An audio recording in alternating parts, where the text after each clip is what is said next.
Iniciando aqui mais um dia do nosso trabalho, o Livro dos Espíritos. Nós estamos no livro 1, As Causas Primárias, capítulo 3, Criação, é o último item, Considerações e Concordâncias Bíblicas referentes à criação. E depois nós emendaremos com o capítulo 4, Princípio Vital. Ele é o último capítulo desse livro 1, que nós temos aqui são 4 capítulos, né? E nesse capítulo 4, Princípio Vital, nós falaremos sobre os seres orgânicos e inorgânicos, a vida e a morte, inteligência e instinto. Aí nós finalizamos o primeiro livro, e nesse segundo nós falaremos então sobre o mundo espírita ou dos espíritos, que podemos dizer que é o livro que traz a origem do livro dos médiuns, né?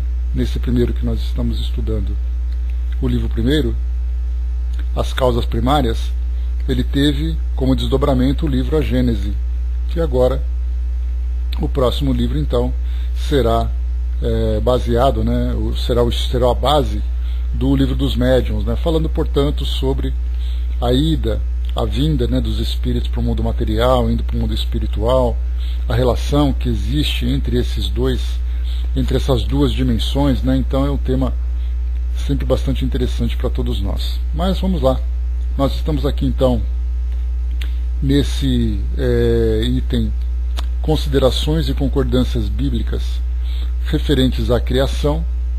Aí nós já comentamos sobre isso no nosso encontro anterior, que entrarmos nesse debate sobre a origem dos seres, a origem do nosso mundo,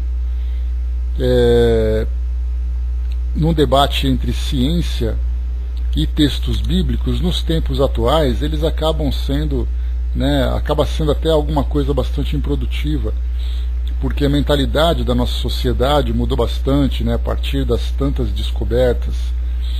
Hoje nós temos ali as explicações que são difundidas nas escolas para as crianças, né?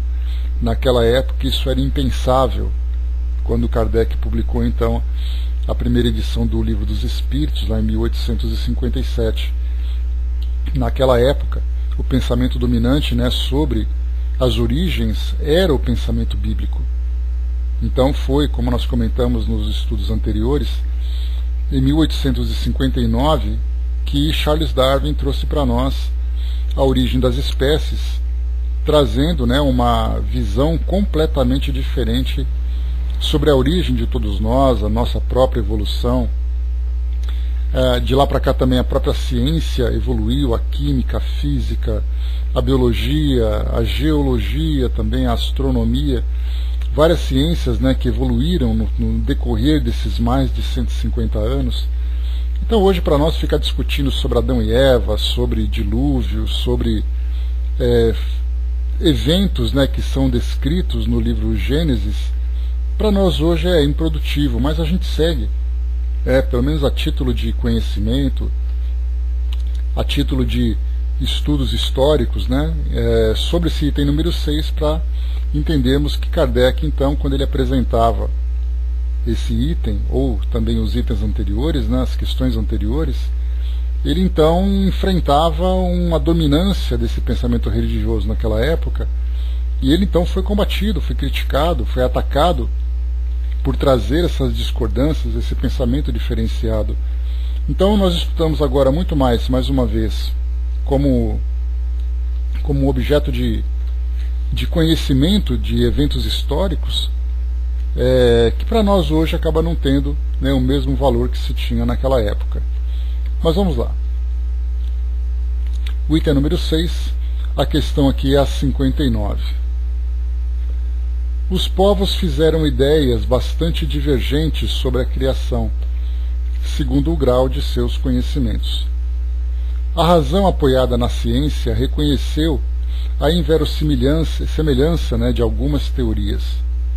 A que os espíritos nos oferecem confirma a opinião há muito admitida pelos homens mais esclarecidos.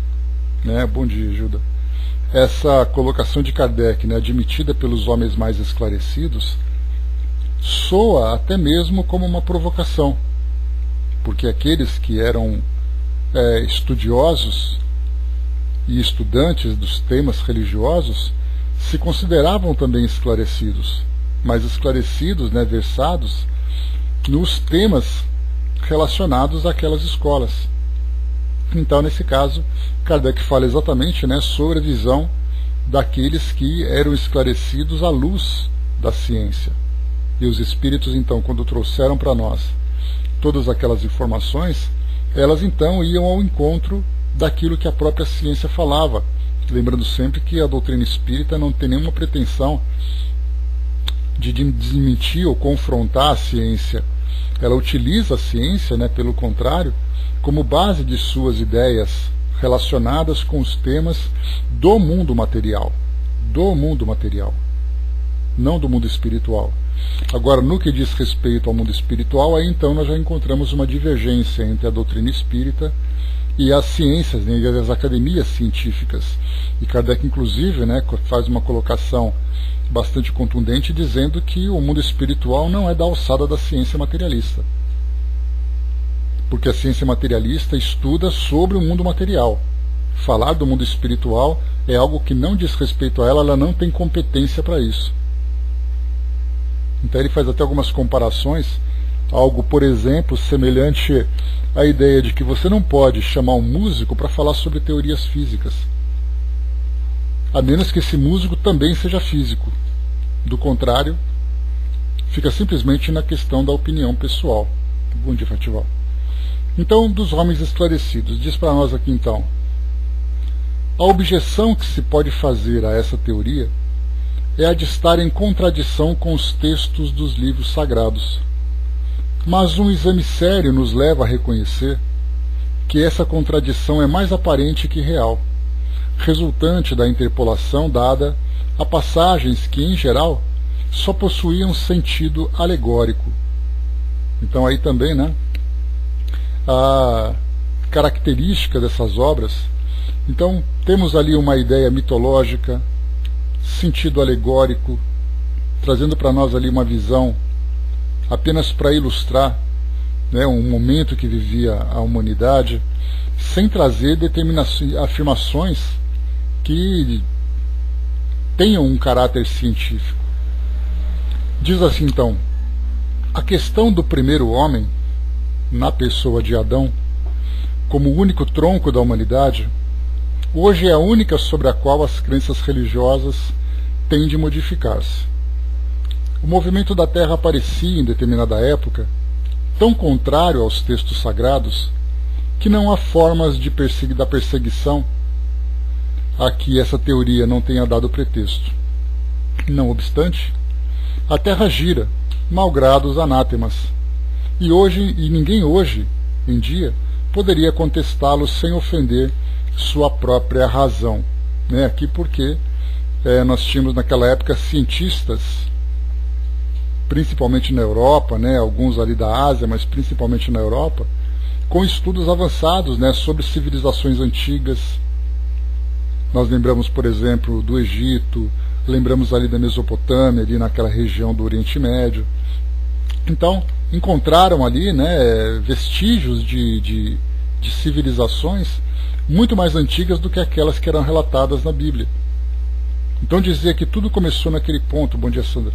Tudo começou naquele ponto, tudo começou dessa forma alegórica com que foi passada para nós a partir de um casal, de um único homem, e de repente eles começam a encontrar civilizações antigas em várias regiões do mundo.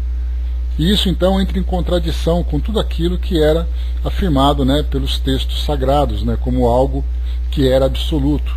E aí então vimos exatamente o ponto alegórico dessas informações.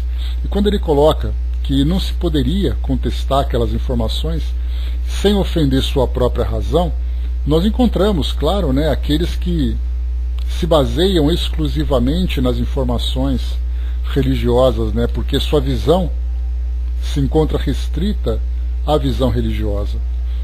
Certa vez eu trouxe para vocês uma informação, foi publicada numa dessas revistas de circulação nacional, eu não me recordo se era Veja, se era Isto É, mas por acaso, né, num consultório médico, eu acabei folheando, e era uma revista atual, e trazia uma reportagem bastante curiosa, que tinha nos Estados Unidos, então, uma pessoa que era ali da área científica, eu não me lembro se ele era biólogo, se era arqueólogo, acho que ele era arqueólogo, e aí então ele fazia uma pesquisa sobre a veracidade, acho que ele era arqueólogo, me lembrando agora. Bom dia, Vanessa. Então ele fazia uma pesquisa para tentar fazer uma comparação entre aquilo que a arqueologia fazia e aquilo que a Bíblia trazia. Então ele foi recortando da Bíblia tudo aquilo que não batia com as informações da arqueologia. Chegou uma hora que havia o Antigo Testamento, principalmente, né, ficou praticamente vazio de tantos recortes que ele fez. E aí, então ele teve que tomar uma decisão. Ou ele ficava com aquilo que a religião dizia, ou ele ficava com aquilo que a arqueologia dizia, porque as duas ideias não eram compatíveis. Ele então abriu mão da sua ciência e ficou com a sua fé. Hoje nós temos nos Estados Unidos também o Museu Criacionista. Nesse museu se encontram ali todas as imagens, ideias, né, e modelos que afirmam sobre o criacionismo, ou seja, a criação do nosso planeta, a criação do universo, a criação da própria vida a partir da visão religiosa. Então tem ali uma Arca de Noé, então é um museu dedicado a isso. Então nós encontramos ainda pequenos grupos que preferem enfrentar a própria razão, bom dia, André, enfrentar a própria razão, do que abrir mão da sua própria fé. A doutrina espírita, sendo uma fé raciocinada e tendo ali a própria ciência como ponto fundamental do seu conhecimento a respeito do mundo material, então nós podemos ver o mundo espiritual sem abrirmos mão daquilo que nós encontramos no nosso meio religioso. Nesse caso, Tico-Teco, o ensinamento de Jesus é um ensinamento moral, né? Ele se encontra presente em todas as sociedades, nós lembramos disso, né? Agora, não é onde ele se encontra, mas é por que ele não se cumpre. É diferente a pergunta. E não se cumprir diz respeito exatamente às fraquezas humanas, às tendências que nós temos, que nós trazemos ainda, a influência do nosso mundo material, né? As fraquezas que nós temos, né? Então está tudo ali presente. Basta que a gente vivencie isso, né? Faz parte do nosso roteiro, né? Cumprir tudo isso, né? Também, sem dúvida, né? Mas num mundo como o nosso, numa sociedade ainda nessa categoria de provas e expiações, nós não encontraremos a prática desses ensinamentos de um modo absoluto, exatamente porque nós ainda não apresentamos condições. Então não adianta a gente imaginar que os ensinamentos de Jesus sejam vivenciados de uma forma plena no mundo com seres perfeitos. Ele só será vivenciado no modo pleno quando nós estivermos num mundo com espíritos também desenvolvidos, que tenham desenvolvido plenamente esses valores. Então nós estamos ali, né, temos como referência esses ensinamentos, já conseguimos discernir aquilo que é certo e o que é errado, mas não esperemos que ele seja praticado no mundo como o nosso. Né? E pode esperar mais 2 ainda. Né? Então, principalmente porque a própria limitação dos seres aqui encarnados, né, dos seres espirituais e encarnados que se encontram aqui como habitantes do nosso mundo, fizeram com que os ensinamentos deles se transformassem muito mais numa ideia partidária do que numa escola moral. Daí então nós tivemos as divergências religiosas das instituições, as hierarquias, valores, riquezas, ambições, erros. Né? Então o ensinamento moral ele acabou ficando secundário e a bandeira que foi levantada foi uma bandeira de partidos religiosos. Né? Então esperemos, né, com paciência, né, até mesmo para nós. Temos ali as nossas dificuldades, embora saibamos aquilo que é certo e o que é errado, a humanidade vem se transformando e é algo que virá gradativamente. Então, de 2000 anos para cá, né, como nós já estudamos várias vezes sobre isso, é importante a gente sempre voltar um pouco o nosso pensamento no tempo, bom dia, André, até aquele período, imaginarmos o que era a humanidade naquele período, de 2000 anos, e o que é a humanidade hoje. Nós tivemos uma evolução absurda nesse período. E isso tudo baseado exatamente no fortalecimento desses valores. Agora, que tem muita coisa ainda para fazer, não tenhamos dúvida disso. Mas é um processo lento, né? Sim, sim. Então, assim, o valor ele foi, os ensinamentos eles foram trazidos. Então, independente do que nós façamos, os valores continuam aí. É uma questão de você aceitar ou não aceitar.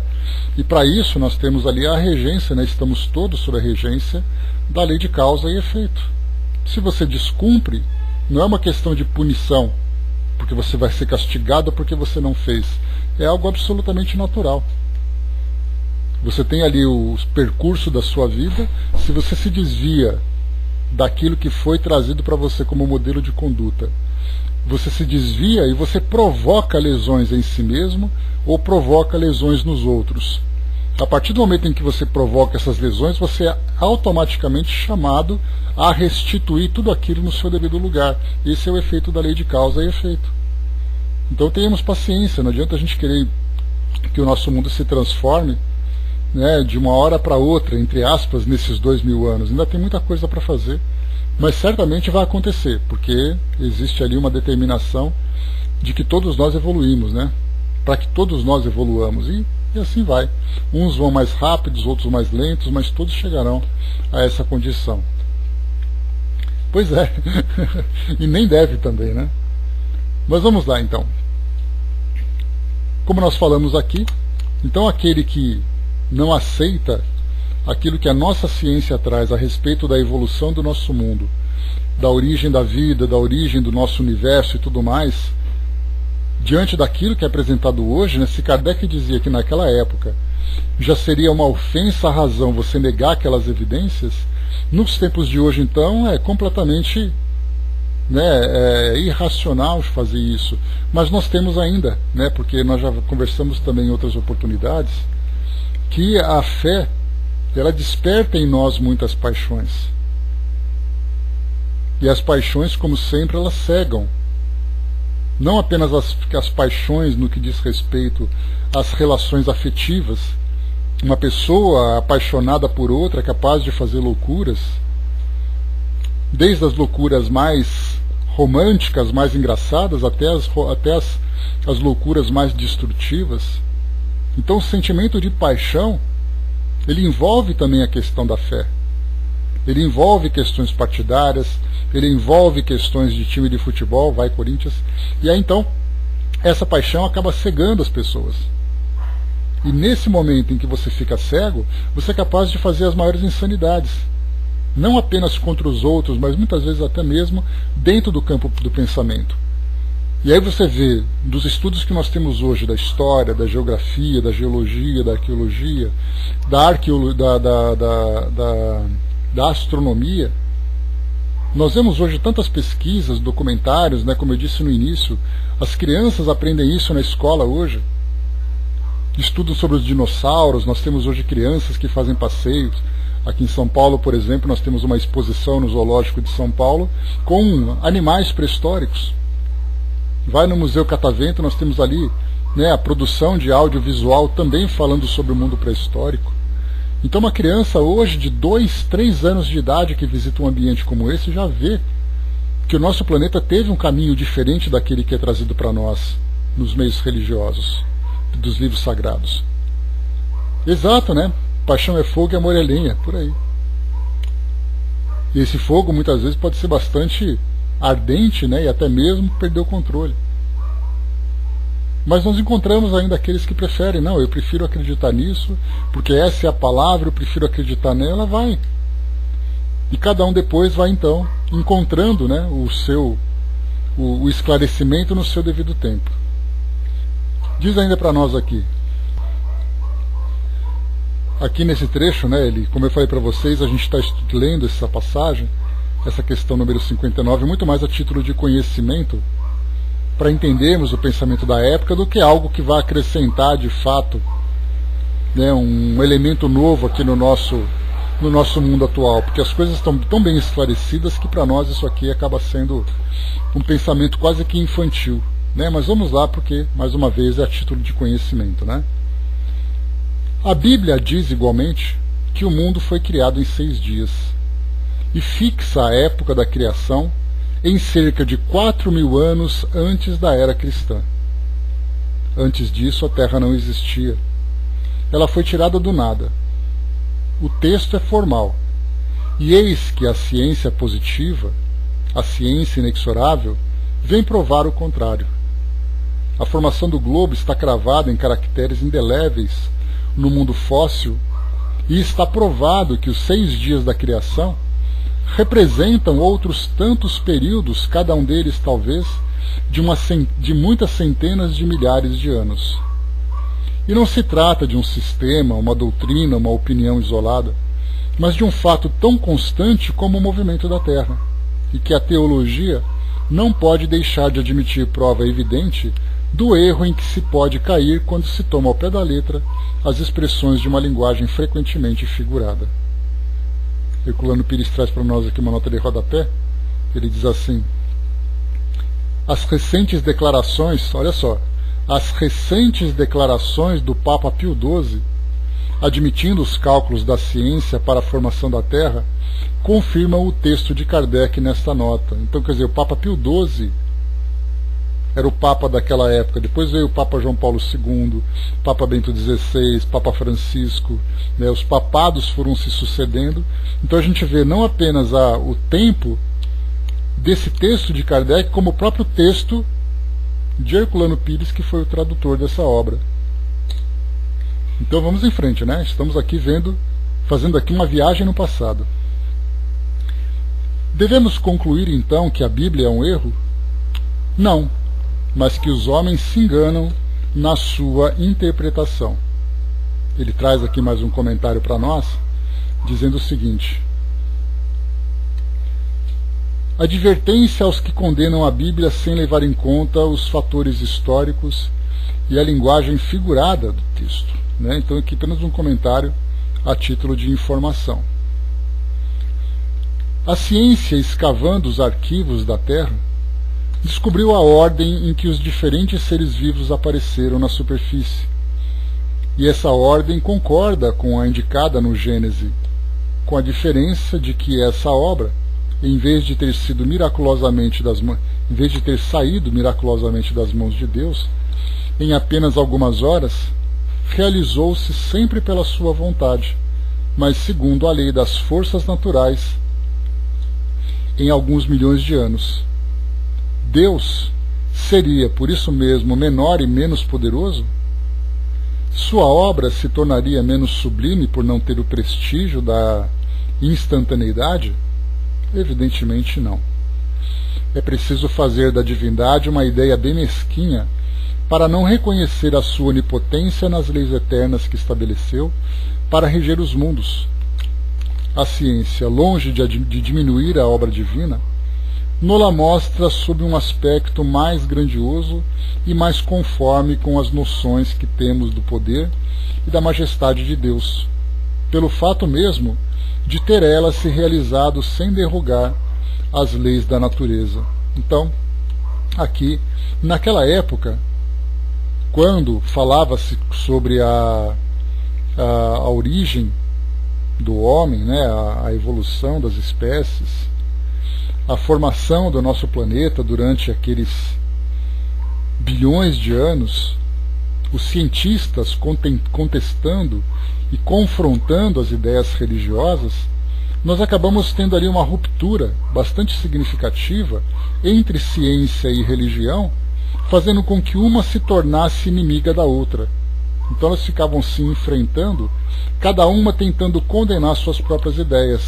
A religião, nesse caso as religiões católicas, né, e também as protestantes da época, elas então apontavam os cientistas como hereges, faziam ali as suas excomunhões, né, excomungando aquelas pessoas que tinham um pensamento contrário porque não acreditavam em Deus e tudo mais. E por outro lado, os cientistas diziam que Deus não existia, que tudo aquilo que estava escrito era uma mentira, e na verdade faltou então aquela calma para entender o sentido figurado dos textos sagrados e, por outro lado, entender que tudo aquilo que acontece nas leis da natureza Na verdade, nós estudamos sobre isso, inclusive, sobre a própria natureza de Deus, perguntando, né, como é que nós podemos entender Deus? A ciência chama então a natureza como responsável pela criação de tudo. E aí nós colocamos, né, Deus não seria também essa mesma natureza? Sem essa personificação que hoje as religiões trazem para nós, que Deus tem um rosto, Deus pensa, Deus fala, como se fosse um próprio homem? Então as leis da natureza são as mesmas leis de Deus. Que tudo acontece no seu tempo e não de uma forma miraculosa, porque a ideia de um Deus tão poderoso a ponto de romper com qualquer uma de suas próprias leis, criando o universo a partir num único dia, depois criando o planeta, depois criando todos os seres vivos e tudo mais. Então nós tiramos essa ideia miraculosa ou essa ideia mágica de um Deus místico e colocamos então Deus no seu devido lugar, como sendo o criador de tudo, criando esse tudo a partir de leis que respeitam o tempo, que respeitam o processo de evolução, a evolução da matéria, a evolução dos seres.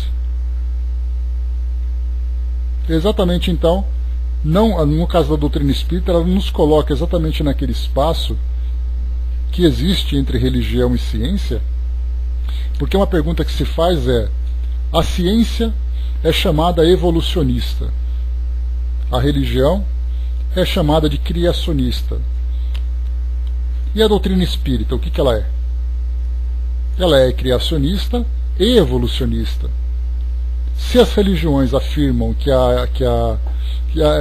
se veem como criacionistas, porque veem a criação de tudo a partir da criação de Deus, da forma como é escrito, a ciência traz para nós a evolução. Não que ela saiba a origem de tudo, mas ela traz ali as suas teorias para explicar a origem do próprio universo, que nós vimos sobre isso, né, em textos com base científica que nós trouxemos aqui, falando então sobre a grande explosão há quase 14 bilhões de anos. Vimos aqui a formação do nosso Sol, a formação do nosso planeta. Vimos ali algumas teorias que falavam sobre a origem da vida. Então a evolução, tudo surgiu a partir de alguns pontos que foram determinados, e é então através da evolução tudo foi sendo criado, tudo foi se desenvolvendo. Mas para nós espíritas nós perguntamos, muito bem, a vida surgiu a partir de um ponto, a grande explosão aconteceu por causa de um ponto, mas quem provocou, quem criou esses pontos, quem provocou esse desenvolvimento desses pontos? E aí então para nós vem exatamente a ideia, né, que Deus então é o criador de tudo, mas usando então uma lei que traz para nós o princípio da evolução. Então a doutrina espírita ela não é nem criacionista, nem evolucionista, ela é os dois.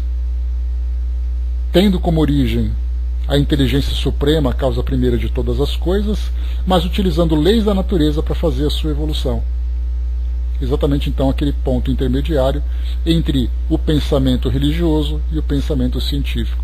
Lembrando que o pensamento religioso não no sentido de formar uma instituição religiosa, mas exatamente de promover a religação do homem com Deus. E aí, então nós desenvolvemos em nós a religiosidade e ao mesmo tempo o pensamento científico é exatamente ali o ponto fundamental da nossa fé raciocinada. Diz aqui o texto para nós ainda: a ciência, de acordo neste ponto com Moisés, coloca o homem por último na ordem da criação dos seres vivos, né? Lembrando que o livro Gênesis foi escrito então por Moisés, ele que trouxe para nós todas essas informações. Moisés, porém, coloca o dilúvio universal no ano 1654 da formação do mundo, enquanto a geologia nos mostra o grande cataclismo como anterior à aparição do homem, tendo em vista que até agora não se encontra nas camadas primitivas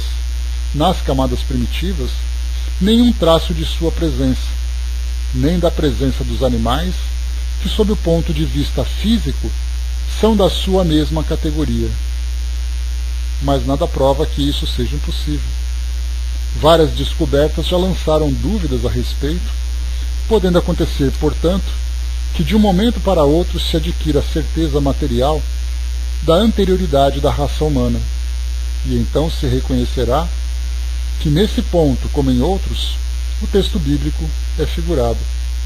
E é então exatamente a afirmação que nós temos, né, da ciência, que depois das descobertas, né, não apenas geológicas, né, falando sobre as diversas camadas, os períodos de formação geológica do nosso planeta, tivemos também a arqueologia, a paleontologia trazendo para nós animais que viveram no passado, sociedades que viveram no passado, inclusive até mesmo ultrapassando a barreira do Homo sapiens, mas chegando até em hominídeos.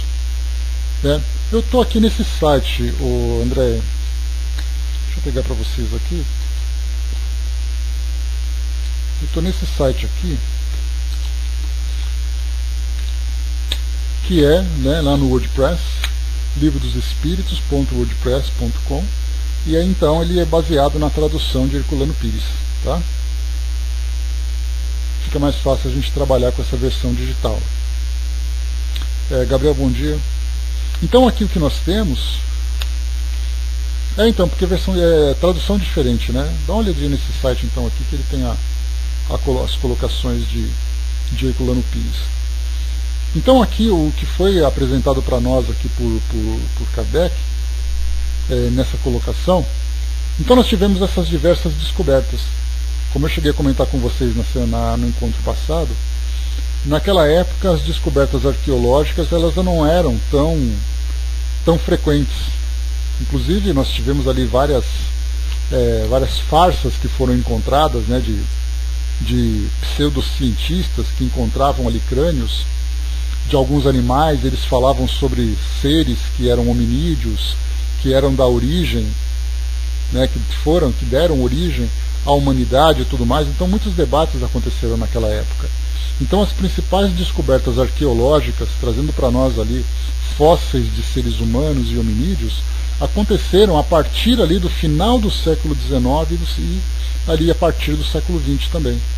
Então Kardec naquela época era um ou outro comentário que se fazia sobre essas descobertas. Então, quando ele coloca para nós essa possibilidade, ele diz assim, então,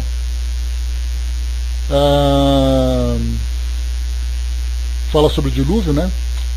O dilúvio universal, que segundo Moisés, no livro Gênesis da Bíblia, o dilúvio aconteceu em 1654 da formação do mundo. Então se começou há 4.000 anos, nós avançamos ali 1,5 milênio mais ou menos, então mais ou menos ali em 2500 a.C. nós tivemos esse grande dilúvio. E aí então, enquanto a geologia nos mostra o grande cataclismo como anterior à aparição do homem. E aí então esse grande cataclismo, né, nós podemos ali interpretar de várias formas. Tivemos, por exemplo, ali a própria era glacial, tivemos alguns eventos localizados, né, porque quem conta essa história, conta a história a partir do seu ponto de vista. Então, inclusive, nós temos ali algumas ideias que não confirmamos, mas, por exemplo, nós podemos ter tido uma grande inundação numa determinada região, e para as pessoas que moravam naquela região aquilo teria acontecido no mundo todo. Até porque a visão de mundo naquela época era uma visão muito relativa. Como é que nós podemos imaginar uma pessoa que viveu há 4.000, 5.000 anos, imaginar o tamanho do nosso planeta? O máximo que ela conhecia era de um ponto a outro onde ela se deslocava, em rotas comerciais, em busca do seu desenvolvimento social, material, mas como é que ela pode ter uma visão do planeta todo? Então nós podemos encontrar tantas ideias que contestam esses temas bíblicos, não com a intenção de combater, mas mostrar realmente que essa é uma visão figurada da formação do mundo, faz parte de um mito. Porque assim como nós temos o mito hebraico, como eu já comentei com vocês várias vezes, nós temos o mito nórdico, nós temos o mito indígena, temos o mito africano. Temos ali a mitologia em diversas áreas, em diversas regiões do planeta, em diversas culturas, que falam sobre a origem do universo, a origem dos deuses, falam sobre a origem do nosso planeta. Cada um traz a sua interpretação. O Brasil mesmo, nós temos aqui várias mitologias indígenas que falam sobre a formação das estrelas. Quem estuda literatura conhece um pouquinho também, né, dizendo que as lágrimas de uma índia se transformaram em estrelas. Outros disseram, né, que os homens vieram do céu através de uma corda e depois ficaram aqui punidos no nosso mundo. Enfim, mitologia egípcia, basta a gente pegar, né, numa biblioteca ou fazer uma boa pesquisa aqui na internet que nós vamos encontrar livros de mitologia contando ali as mais variadas e fantásticas histórias. O valor que nós damos então para a mitologia hebraica é porque ela foi inserida dentro de um livro religioso que acabou então conduzindo uma das principais instituições, sendo a base de uma das principais instituições aqui do nosso mundo ocidental, que foi a Igreja Católica. Mas no seu valor verdadeiro, ela é uma mitologia como outra qualquer. Inclusive, há aqueles que afirmam que aquilo que foi trazido para nós na Bíblia de Adão e Eva, da origem de dois seres, é baseado em outras mitologias.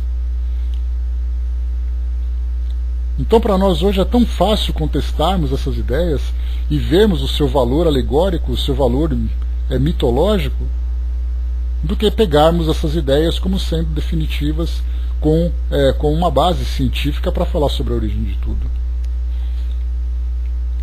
Então Kardec coloca ainda aqui embaixo, né? Mas nada prova que isso seja impossível. Várias descobertas já lançaram dúvidas a respeito, podendo acontecer, portanto, que de um momento para outro se adquira a certeza material da anterioridade da raça humana. Para nós hoje isso é incontestável. Para o século XIX ele esperava que algum fato fosse definitivo para convencer as pessoas de que o homem tem uma origem muito mais antiga do que aquela que foi trazida pela Gênese bíblica. A origem da humanidade é com mais de 4.000 anos. Hoje nós encontramos isso em qualquer museu. Quando eu falei para vocês, né, que hoje as crianças aprendem na escola, isso é um fato. Você pega ali um livro de história ali do 4º ano, do 5º ano, do 6º ano, você tem ali as informações de história antiga falando sobre o homem pré-histórico, pintura rupestre, falando sobre fósseis. As crianças estudam isso. Continua aqui para nós o texto, vamos lá. Ivana, bom dia. A questão está em saber se o cataclismo geológico é o mesmo de Noé. Olha só de novo, hein? Falando sobre Adão, falando sobre Noé. Naquela época era importante falar sobre isso, porque as pessoas acreditavam nisso, viviam em função dessa informação. Hoje nós não vivemos mais assim. Ora, a duração necessária à formação das camadas fósseis não dá lugar a confusões, e no momento em que se encontrarem os traços de evidência, se encontrarem, hein? Lá eles esperavam ainda que as coisas fossem acontecer. No momento em que se encontrarem os traços da existência do homem anteriores à grande catástrofe, ficará provado que Adão não foi o primeiro homem, e que a sua criação se perde na noite dos tempos. Contra a evidência, não há raciocínios possíveis, e será necessário aceitar o fato, como se aceitou o do movimento da Terra e o dos 6 períodos da criação. Então, felizmente, nós saímos das trevas da ignorância e chegamos aqui na época das luzes, vivendo a luz da razão, entendendo exatamente, né, tirando, porque o grande problema em acreditarmos nessas passagens fantásticas dos textos sagrados é que isso compromete o nosso entendimento a respeito de nós mesmos.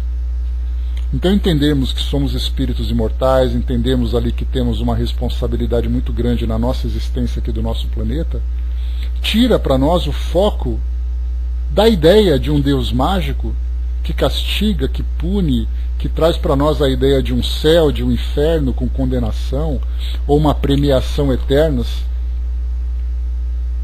mas traz para nós uma visão muito mais realista de nós mesmos. Então por isso é que nós pensamos, o indivíduo quando pensava num Deus tão mágico, num Deus tão poderoso, ele não se dava conta sobre a sua própria essência. E aí então colocamos Deus no seu devido lugar, como sendo a inteligência que criou tudo através de suas leis, e nós então, como criaturas, nos submetemos a essas leis e começamos a entender o sentido até mesmo da nossa própria existência. Mas a fé, Zé, ela vai se transformando conforme a razão vai se desenvolvendo. Então, como eu falei para vocês, naquela época, no século XIX, em que existia ali em que essas ideias religiosas tinham um peso dogmático muito maior, de lá para cá as próprias instituições se transformaram. Hoje eles têm uma visão diferente, entendem, por exemplo, que essa mitologia que é trazida no Antigo Testamento diz respeito à formação de uma determinada sociedade que foi a origem daquele povo de onde Jesus saiu.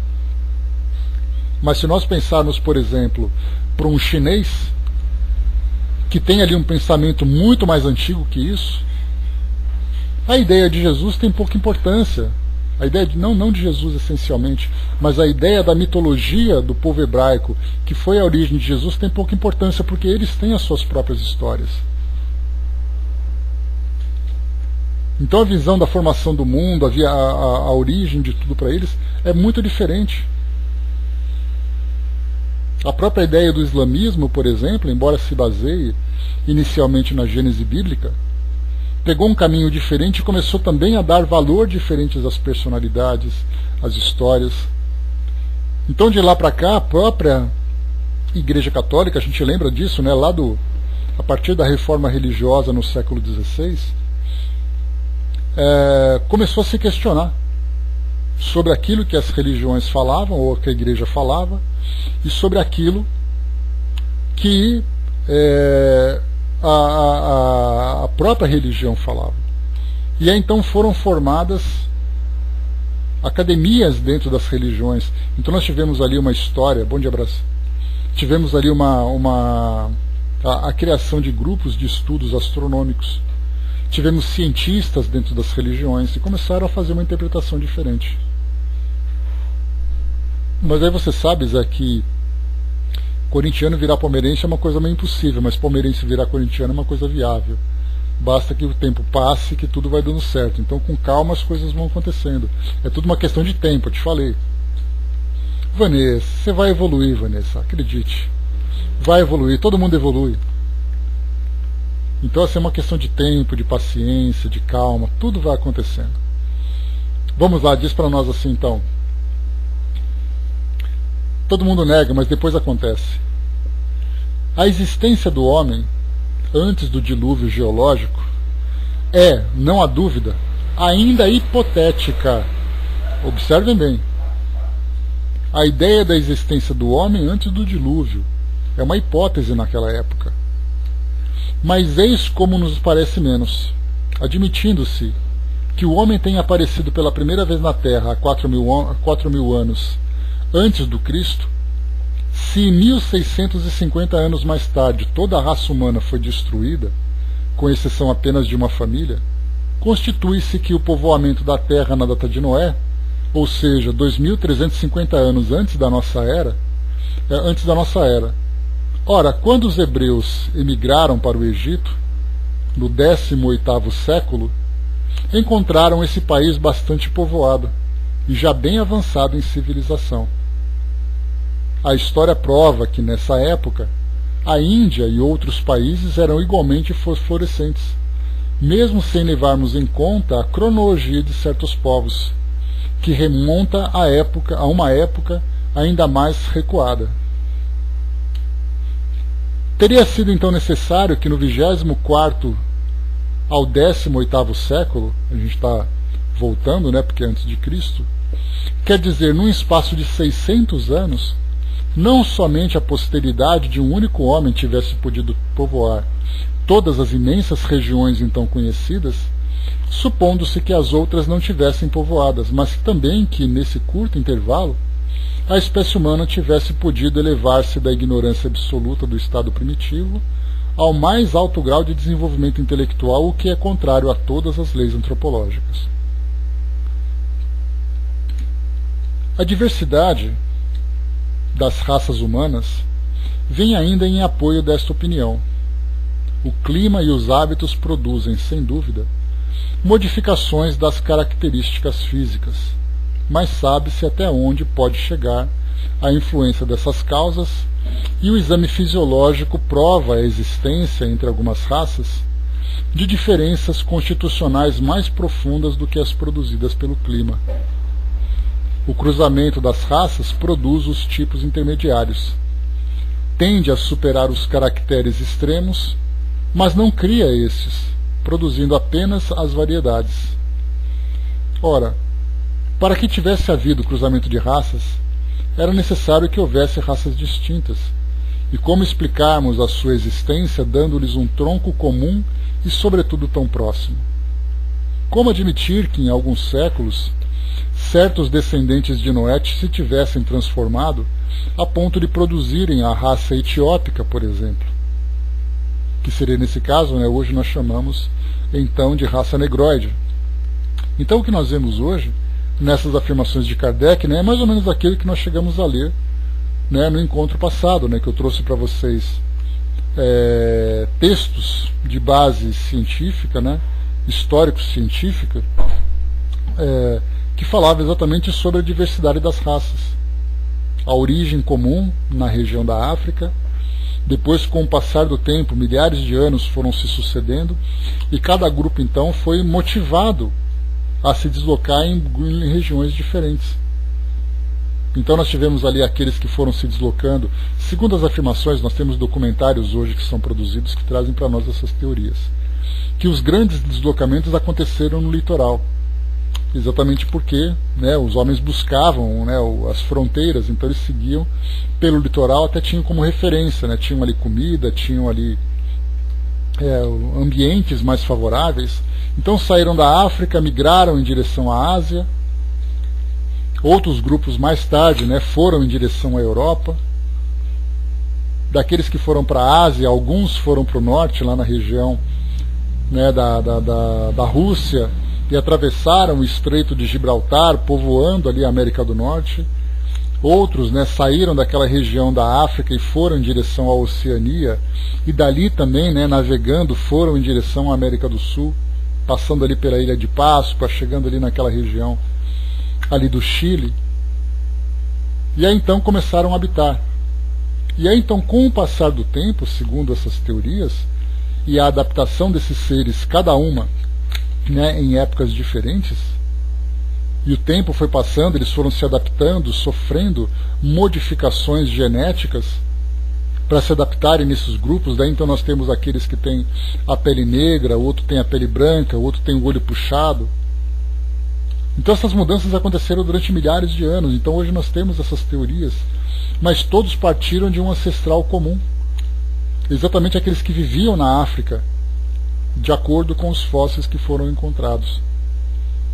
Então, obviamente, precisaria de um estudo mais aprofundado no campo, não apenas da arqueologia, para saber exatamente onde estavam esses indivíduos e quanto tempo eles viveram ali, como estudos antropológicos também, e arqueológicos, falando exatamente sobre o seu modo de viver, o seu desenvolvimento. Então, tudo aquilo que Kardec apresentava eram teorias que estavam ali em desenvolvimento.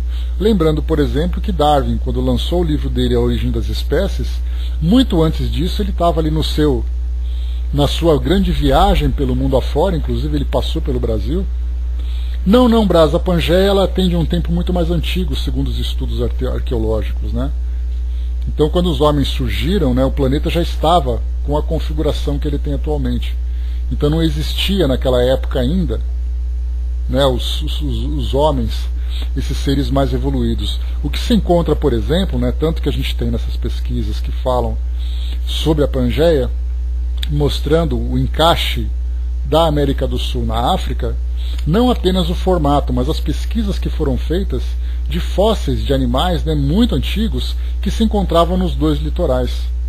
Então eles diziam assim: se nós encontramos características na América do Sul e características, as mesmas características na África, e dado também o formato, significa então que eles estavam juntos, e com esses milhões de anos que foram passando, houve então a separação. Então o homem não existia ainda nessa época, ele tem ali um tempo mais antigo, né? Se nós lembrarmos que os hominídeos datam ali de no máximo 4 milhões de anos, esse período da Pangeia foi a coisa de bilhões de anos, né? Então 2 bilhões de anos aproximadamente, então bem longe desse nosso período.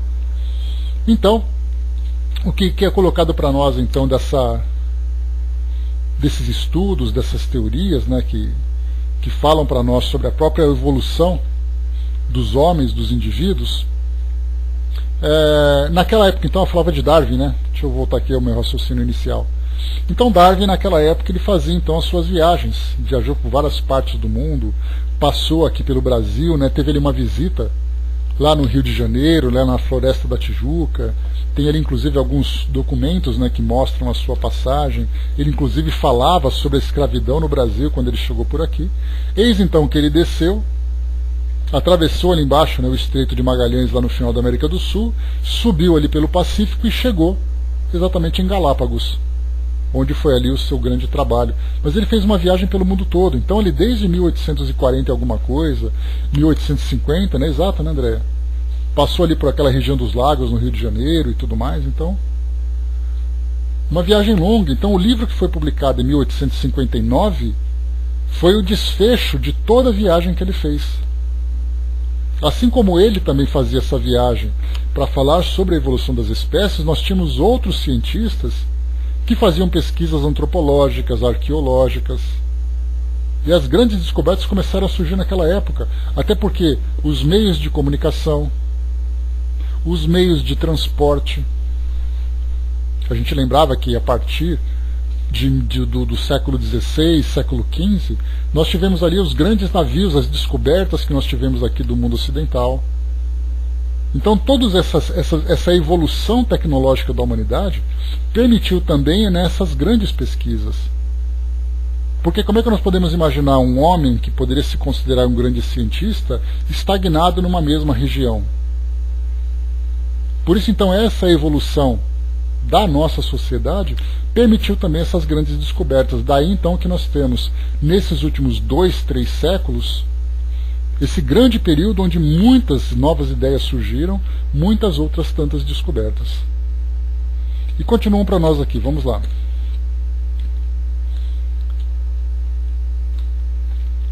Uma tal metamorfose não é mais admissível que a hipótese de um tronco comum para o lobo e a ovelha, o elefante e o pulgão, a ave e o peixe.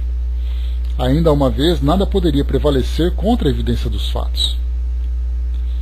Tudo se explica, pelo contrário, admitindo-se a existência do homem antes da época que lhe é vulgarmente assinalada.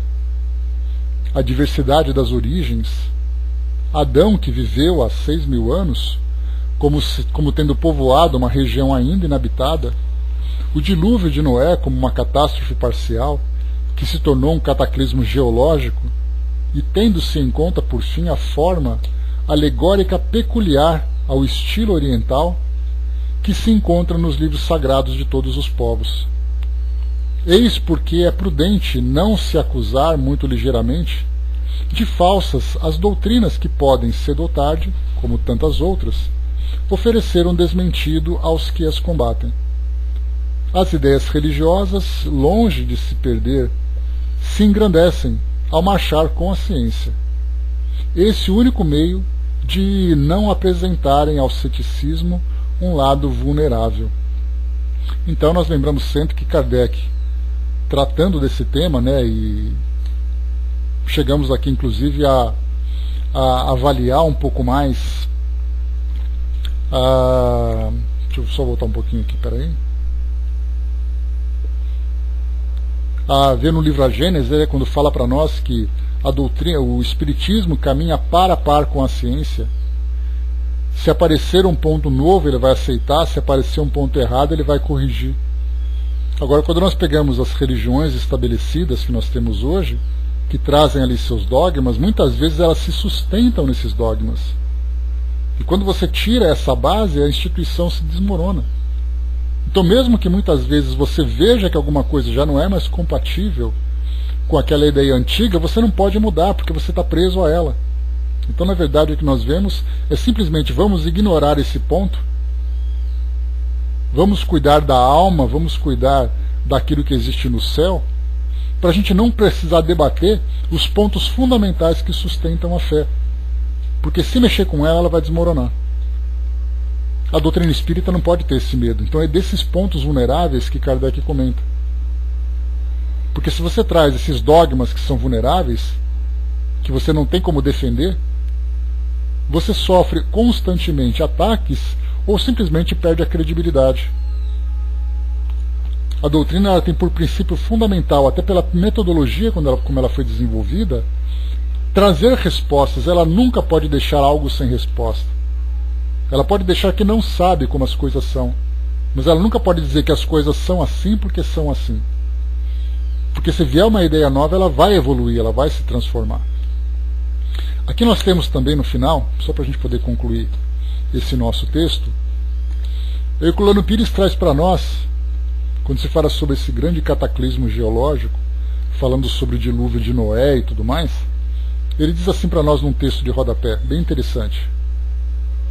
As escavações arqueológicas realizadas por Sir Charles Leonard Woodley em 1929, ao norte de Basora, próximo ao Golfo Pérsico, para a descoberta de Ur, revelam os restos de uma catástrofe diluviana ocorrida exatamente há 4.000 anos antes de Cristo. Ao encontrar a camada de lodo que cobria as ruínas de Ur primitiva, Wooley transmitiu a notícia ao mundo nos seguintes termos: encontramos os sinais do dilúvio universal. Trabalhos posteriores comprovaram o fato, mostrando que houve um dilúvio local no delta do Tigre e do Eufrates, exatamente na data assinalada na Bíblia. Esse fato vem confirmar a previsão de Kardec. Aqui é o seguinte, naquela região, onde hoje é o Iraque, lá em Bagdá, capital do Iraque, nós temos então ali os dois rios, o Tigre e o Eufrates. Esses dois rios, e um terceiro rio também, são mencionados lá na Gênese bíblica, falando sobre Adão e Eva, que lá naquele paraíso, né, de onde saiu Adão, e aí então ele se estabeleceu ali aqui no nosso mundo, nesse local físico, nós tínhamos esses rios. Então já fizemos uma relação geográfica mostrando que foi ali considerada então a origem daquela sociedade hebraica. Alguns estudos disseram que havia ali então uma barreira próximo ali ao mar, onde houve esse rompimento e houve realmente um grande alagamento naquela região. Então uma das ideias que são trazidas é que os povos daquela região, que sofreram essa grande catástrofe, depois começaram então a contar as suas histórias. E como Kardec reforçou, né, as histórias contadas pelo povo oriental, que são sempre muito criativos, começaram então a supor que aquele evento local era na verdade um evento universal. Porque na visão que eles tinham daquela época, o mundo deles era aquele pedaço que eles conheciam. Se todo aquele pedaço então foi alagado, você chega à conclusão de que o mundo todo também foi alagado. Então você escreve ali as suas histórias. Nem escreve, na verdade são histórias que vão sendo passadas verbalmente. Histórias orais que vão ali passando de geração para geração. Então alguém pode dizer, olha só, o mundo foi alagado, depois o outro vai passando, aí depois alguém começa a escrever essas histórias e na verdade faz parte de um evento que foi registrado por uma determinada comunidade num determinado tempo, e como viu aqui, essas pesquisas desse arqueólogo mostrou então que realmente aconteceu naquele período. Não apenas dos espíritas, né, Tico-Teco, mas acho que da ciência de um modo geral, né, que quando fala sobre eles e tudo mais, a gente começa a perceber, mas existem dois espíritos que você pode utilizar para avaliar. Você pode utilizar, por exemplo, o espírito do orgulho, em que você tenta diminuir a importância daquela informação para poder mostrar que a sua ideia é mais evoluída, Ou você pode mostrar com aquele espírito de quem realmente gosta de estudar, de entender essas informações como sendo realmente alegorias que contam a história e as tradições de um povo. Porque geralmente a gente não tem essa grande dificuldade, né, de como é que você vai estudar a história de um povo? Você estuda através da sua mitologia. Como acreditavam as pessoas, de que forma que elas viviam, quais eram as suas crenças. Então, se você tem esse espírito de estudo, esse espírito de respeito da história, você consegue ver essas informações de um modo muito proveitoso. Mas agora, quando a gente tem aquele espírito de arrogância, geralmente a gente tenta destruir. E isso mostra, na verdade, a nossa própria ignorância, né? Porque se a gente não tem interesse em conhecer a história de um povo através da sua mitologia, mostra apenas que nós somos ignorantes. Então, por isso, Kardec então se dedicou a esse texto, não apenas para esclarecer sobre as ideias que eram dominantes naquela época, para mostrar que a ciência trazia para nós então muitos outros fatos importantes, mas para mostrarmos também o respeito que devemos ter por essas informações. Lermos, analisarmos, exatamente. Nós temos esse espírito bélico, que é esse orgulho, né? O orgulho significa que eu sou mais importante do que o outro. Portanto, as minhas ideias são mais importantes que as ideias do outro. Vamos fazer uma análise aqui. Eu peguei aqui uma lista dos fósseis mais antigos que já foram encontrados, para a gente poder ter uma ideia. Aqui nós temos, por exemplo, em 1843, encontrado na Alemanha, um fóssil com 47, deixa eu ver aqui, 47 mil anos. Depois tivemos aqui outro antigo, deixa eu voltar um pouquinho mais aqui, 7 milhões de anos, 3 milhões de anos na Etiópia. Então nós encontramos aqui principalmente, né, os mais antigos. Aqui então na Tanzânia, depois na África, aqui na Tanzânia, lá na Oceania. Não, Tanzânia é na África, lá é Tasmânia. Então nós temos aqui na Tanzânia, tudo aqui ó, em 76, 74, 99, 94, 2000, 75, 73, 74. Então tudo aqui ó, Etiópia, África do Sul, Quênia, Etiópia de novo, de 2 milhões a 3 milhões de anos. Mais uma vez, né, o Australopithecus africano na África do Sul, África do Sul, Quênia. Os mais recentes, né? Deixa eu ver aqui o primeiro. Os mais antigos aqui, eu não tinha visto aqui o cabeçalho. Fósseis com mais de 4 milhões de anos. O nome Ida. Encontrado na Alemanha, 83. Olha só que antigo esse bicho. Depois aqui 85 na China. Descendo um pouco mais, a gente tem aqui também, deixa eu ver aqui, Tanzânia, Geórgia, Tanzânia, Quênia, África do Sul. Então a gente percebe assim que essas informações, todas elas chegaram para nós, olha, só para a gente poder fazer aqui uma cronologia certinha dessas informações. Então aqui, ó, 1941, 48, 86, 79. Esse aqui na Itália de 1872, de 8 milhões de anos. 78, 2000, 82, 75. Estou passando rápido aqui para poder saltar, né? Depois nós temos aqui, ó, 47, 85, 73, 72, 59. Tudo isso aqui século XX, ó, principalmente na segunda metade do século XX. Temos um aqui na Indonésia de 1939, de 1 milhão de anos. 92, 76, 1907 na Alemanha, de 500 mil anos. 53, 33, 35, 31, 21. Então nós vemos assim que tudo aquilo que foi sendo descoberto foi muito recente. 1899 na Croácia foi encontrado também ali um crânio. 33, 1909. 1848 foi encontrado aqui para nós o Homo neanderthalis em Gibraltar. Depois nós tivemos aqui 61. Então tudo aquilo que nós estudamos em 56 também na Alemanha, Neanderthalis, que é o homem de Neandertal, né, que a gente tanto já ouviu falar. Tivemos aqui também 1894 na República Tcheca, um Homo sapiens de 26 mil anos. Então depois, no século XX para cá, a gente acabou quebrando qualquer tipo, né, de dúvida, ou sanando qualquer tipo de dúvida a respeito da origem dos seres vivos, né? Então, diferentemente do que a gente via naquele período. Então, pessoal, fechando por aqui esse nosso estudo de hoje, mais uma vez a gente acabou fazendo a leitura desse texto muito mais a título de informação do que de estudo doutrinário propriamente dito, né? Porque Kardec, então, ele trazia para nós essa visão da ciência que se desenvolvia naquela época, trazendo ali não apenas uma contestação, mas um melhor esclarecimento sobre a realidade das informações que foram publicadas nos textos bíblicos. O nosso próximo estudo, então, nós vamos falar aqui no capítulo número 4. Sim, é fundamental, fundamental. Muitas vezes a gente acaba tendo dispensando essas informações, Andréia, porque a nossa grande preocupação hoje é estudarmos sobre, né, as dúvidas sobre a realidade do mundo espiritual, os nossos sofrimentos e tudo mais.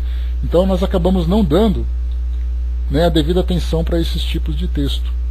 Mas quando a gente começa a fazer essa comparação daquilo que a ciência traz para o nosso próprio aprendizado, a gente vê a importância que é. Então o próximo capítulo que a gente vai estudar, o capítulo número 4, o princípio vital, falaremos então sobre os seres orgânicos e inorgânicos. Até mesmo o conceito de vida para nós vai ser algo bastante interessante de conversarmos. Depois falar sobre vida e morte, inteligência e instinto. Esse ponto também aqui é muito importante, né, porque nós vamos falar sobre a questão da inteligência e do instinto, fazendo uma comparação sobre as espécies, por exemplo. O homem tem inteligência, os animais têm instinto. O homem também tem o seu instinto de sobrevivência, aquela parte mais primitiva. Mas de que modo que nós podemos entender exatamente o que é instinto e o que é inteligência? Os animais não são inteligentes? Hoje a própria visão na relação que nós temos com os nossos animais de estimação mostra a inteligência a partir de um outro patamar. Então mostra que o instinto, ele é um ponto base de todos nós, todos os seres vivos mais desenvolvidos, mas que a inteligência traz também ali os seus diversos graus de evolução. Então estudaremos sobre isso nos nossos próximos encontros e depois fechamos então esse primeiro livro e vamos para o segundo para falar sobre o mundo espírita ou o mundo dos espíritos. Então encerrando por aqui, pessoal.